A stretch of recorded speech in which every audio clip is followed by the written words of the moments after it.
Você já reparou como tem jogos que a gente reconhece só de olhar um pedacinho da tela? Às vezes uma sombra, uma cor, um inimigo simples, ou até um único pixel, você já sabe qual é o jogo. Pois é, isso não é só gráfico bonito, é direção de arte. E o mais curioso é que os gráficos realistas nem sempre tornam um jogo melhor. Em muitos casos, é justamente a direção de arte que ajuda a contar a história, a construir o clima e a fazer o jogo ser lembrado. E é sobre isso que a gente vai falar logo após a vinheta.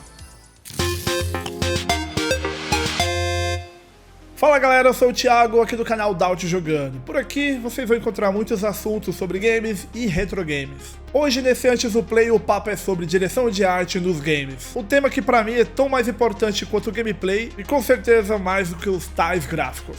Mas antes de entrar nos exemplos dos jogos, deixa eu tentar explicar o que é direção de arte. A direção de arte é uma função que vai muito além de escolher coisas bonitas. É sobre escolhas conscientes que dão identidade, coerência e propósito a um projeto. E vai muito além disso. Isso vale para tudo, não só para jogos. A direção de arte está em todo lugar. Nos filmes que a gente assiste, nas séries, nas capas de discos, nas embalagens, nas campanhas e até na interface dos aplicativos que usamos todo dia. É ela que define a linguagem visual de uma marca, de um evento ou de um projeto, e que garante que cada elemento, cor, tipografia, movimento, ritmo, faça sentido dentro da mensagem.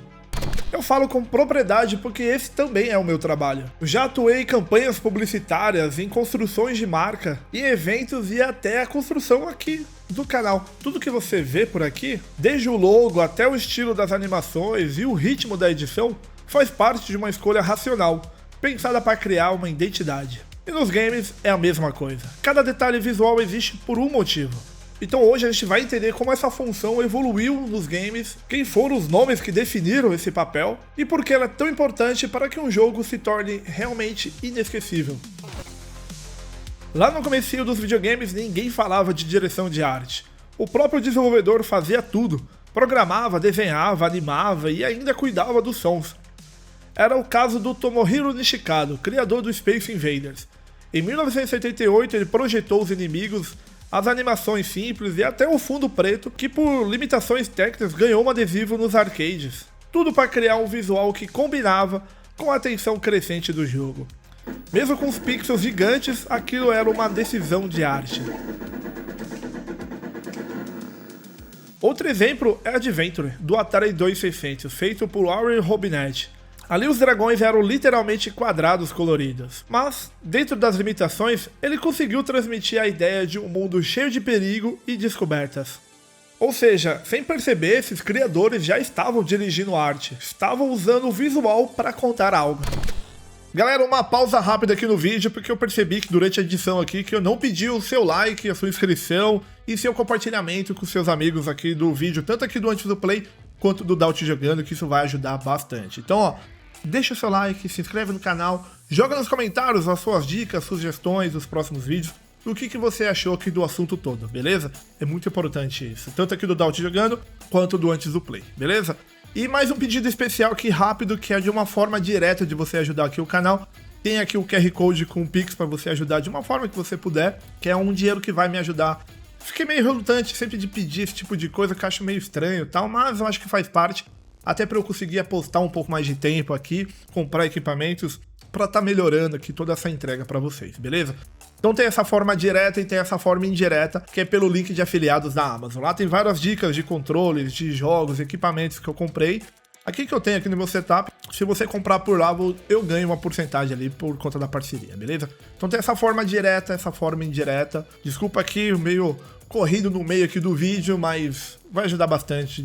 A forma que você puder ajudar, que é principalmente o quê? Deixando o seu like, se inscrevendo no canal e compartilhando com seus amigos, beleza? Então vamos seguir aqui com o conteúdo de direção de arte nos games.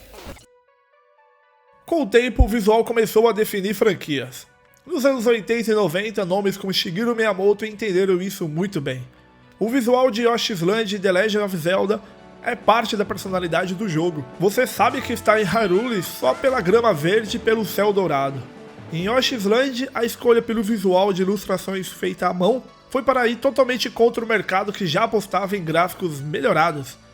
E ainda lá no Japão, para mostrar que gráficos realistas também poderiam ter excelente direção de arte, Yoshitaka Amano e a equipe de desenvolvimento levaram isso a outro nível com Final Fantasy. Seus traços leves, etéreos, quase como pinturas, ajudaram a definir a alma visual da série por décadas. Mesmo quando os jogos buscavam mais realismo técnico, a direção de arte continuava presente e reconhecível, quase como uma assinatura.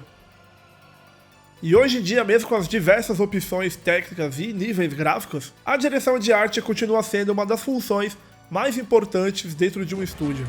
Ela dita o estilo, a paleta, o tom emocional do mundo, e um dos nomes mais respeitados nesse campo é o brasileiro Rafael Grassetti. Ele foi o diretor de arte de God of War 2018 e o Ragnarok. Foi ele que redesenhou o Kratos para um novo contexto nórdico. Em entrevista ele até conta: indo para a mitologia nórdica, não tinha dúvida que a barba ia fazer parte do design.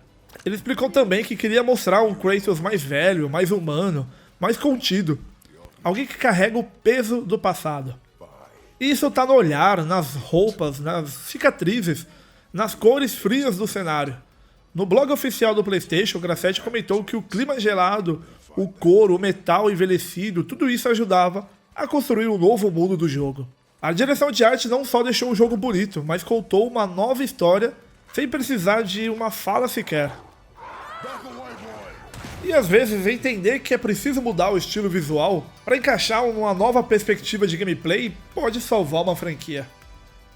Um caso clássico é Borderlands. Durante o desenvolvimento o jogo era bem mais realista, mas no meio do caminho o estúdio resolveu mudar tudo para um estilo cel shade, com contornos marcados e cores vibrantes. Essa decisão transformou o jogo em algo único. Deu tão certo que o visual junto com o novo game design mais galhofa virou marca registrada da série. Mas tem casos que não funciona tão bem. Muitos AAAs modernos apostam em realismo extremo, mas esquecem da personalidade. Um exemplo recente é Dragon's Dogma 2, tecnicamente incrível, mas visualmente genérico. Bonito, mas esquecível. É um típico caso onde o gráfico é bom, mas a direção de arte não comunica uma visão. Falando nisso, em gráficos, Black Myth: Wukong é um bom exemplo. O jogo é deslumbrante, iluminação perfeita, texturas impecáveis, isso tudo também é uma escolha de direção de arte. Mas aqui é um exemplo legal para mostrar que a direção também tem que se adaptar à realidade do projeto. A GameScypher, antes um estúdio indie, precisava escolher onde colocar esforços. Então, apesar dos cenários serem lindos e realistas, são genéricos. Sabe aquele visual que parece mais um showcase da Unreal do que uma criação artística? Os chefes são incríveis, né? Cada um tem seu toque único, mas o mundo ao redor é meio vazio. É bonito, mas não é memorável. O foco ficou na gameplay e a história, que é onde que o jogo vai ser lembrado. Isso também vemos em Astro Bot, por exemplo. O jogo é divertidíssimo, mereceu todo o reconhecimento, mas visualmente é genérico. É um estilo limpo, colorido, mas sem alma própria. Ele funciona, mas não inspira. Isso mostra a diferença entre gráfico e direção de arte. O gráfico te impressiona agora, a direção de arte te marca para sempre. Até agora falei de alguns pontos mais ligados à jogabilidade, mas a direção de arte pode se aliar a algumas técnicas, como o X-Design ou o UI-Design, que é a experiência do usuário de interface e essas coisas todas, que são basicamente uma forma de elaborar menus que sejam otimizados e instintivos. Criar e organizar uma árvore de evolução de habilidades que fosse fácil e natural compreender, ou uma escolha de ícones que irão te guiar em um mapa. Fala aí, com certeza você já jogou um jogo que ao abrir algum desses espaços era uma dor de cabeça danada, por conta da confusão que era para entender onde que estava cada coisa. Viram como a direção de arte é importante? O legal é que ao longo dos anos essas pessoas responsáveis por essa parte tão importante do desenvolvimento de um jogo vem ganhando mais espaço e visibilidade. Um bom termômetro para isso é o The Game Awards. A categoria de direção de arte é onde a gente vê estilos realmente criativos se destacando. Em 2017, o Cuphead levou o prêmio com aquele visual de desenho dos anos 30, tudo feito à mão com técnicas de animação clássica. Em 2018, Return of the Obra Dinn venceu com seu estilo monocromático inspirado em gravuras antigas. Em 2020, Ghost of Tsushima ganhou com aquela estética cinematográfica inspirada nos filmes de samurai. Em 2021, Deathloop trouxe um visual retrô-futurista cheio de atitude. Em 2024, o vencedor foi Metaphor, um jogo que se destacou justamente pela sua personalidade visual. Mesmo que não seja o meu estilo preferido, dá pra reconhecer o trabalho. Os personagens, os chefes, o uso das cores, a luz, tudo tem uma intenção. E isso é o que a direção de arte faz, isso dá voz pro jogo. Outro que marcou muito foi o Celeste, também de 2018. Não ganhou o prêmio principal, mas é um ótimo exemplo. É um jogo pixelado, simples, mas que usou as cores e a atmosfera para transmitir emoções reais. O visual contava a história de superação da protagonista. E isso é direção de arte na essência. Também tem casos que o diretor de arte acaba influenciando todo o jogo, ou até se tornando o próprio diretor. É o caso de Hideo Kojima e Fumito Ueda. Os dois têm estilos tão marcantes que é difícil separar o visual da experiência. O Kojima, por exemplo, pensa tudo visualmente, do enquadramento à textura do chão, e Fumito Ueda, de Ico, Shadow of Colossus, o The Last Guardian, tem um estilo minimalista, melancólico, com luz suave e arquitetura quase poética. Eles mostraram que a direção de arte é o coração de toda a direção criativa do jogo.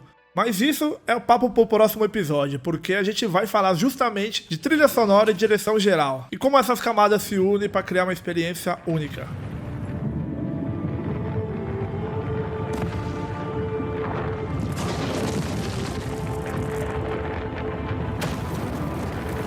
Vimos vários jogos que são marcantes por conta da direção de arte. Outros que escolhem caminhos mais tímidos nessa questão, e também vimos que a direção de arte se mistura ao coração do jogo, como nos jogos do Kojima e Ueda. E tudo que funciona acaba servindo de inspiração para o restante do mercado. E na direção de arte existe uma linha muito delicada entre inspiração e cópia. Casos de cópia não são raros na indústria, mas geralmente vemos um grande estúdio se protegendo, como em Pokémon Company no caso do Palworld. O curioso é quando acontece o ao contrário. Em Marathon, o jogo da Band apresentou uma identidade visual forte, bem alinhada ao gameplay, mas acabou envolvida em uma polêmica. Elementos gráficos como os ícones, formas e linhas teriam sido copiados do trabalho de uma artista independente sem autorização. A artista conseguiu comprovar a semelhança, e a própria Band admitiu que um ex-funcionário se inspirou além do limite. No desenvolvimento dos jogos é comum usar referências e até assets de terceiros. Existem estúdios terceirizados para isso, inclusive aqui no Brasil. E também tem os grandes bancos de assets que podem ser comprados e usados legalmente. Por exemplo, como vimos ali atrás do Black Myth Wukong, que construiu boa parte da sua ambientação dessa forma.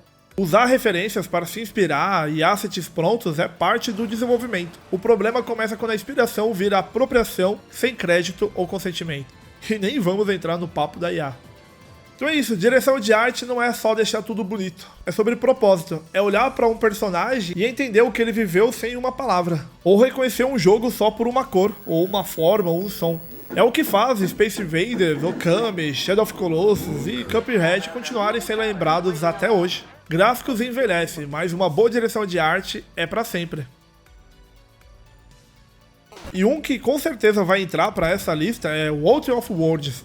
No momento em que gravo esse vídeo, esse jogo ainda não foi lançado, mas quero destacá-lo por aqui porque, além de ser belíssimo, é um ótimo exemplo de como a direção de arte pode ditar todo o desenrolar de um projeto. Uma saída que muitos estúdios estão buscando é animar com técnica de stop motion.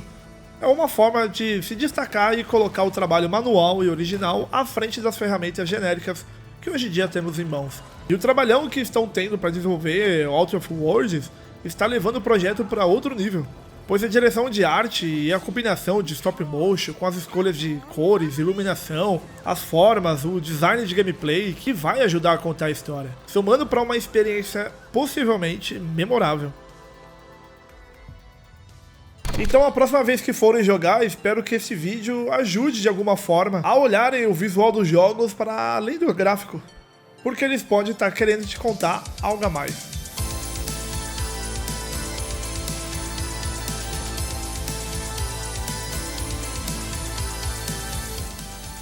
Mas e aí, qual o jogo que vem na sua cabeça quando você pensa em direção de arte marcante? Comenta aqui embaixo, quero saber, vamos participar. E se curtiu o papo, deixa o like e se inscreve no canal, porque no próximo episódio da Além dos Gráficos a gente vai mergulhar nas trilhas sonoras dos games. Aquele elemento que muda tudo sem você perceber. Valeu, obrigado e até o próximo vídeo.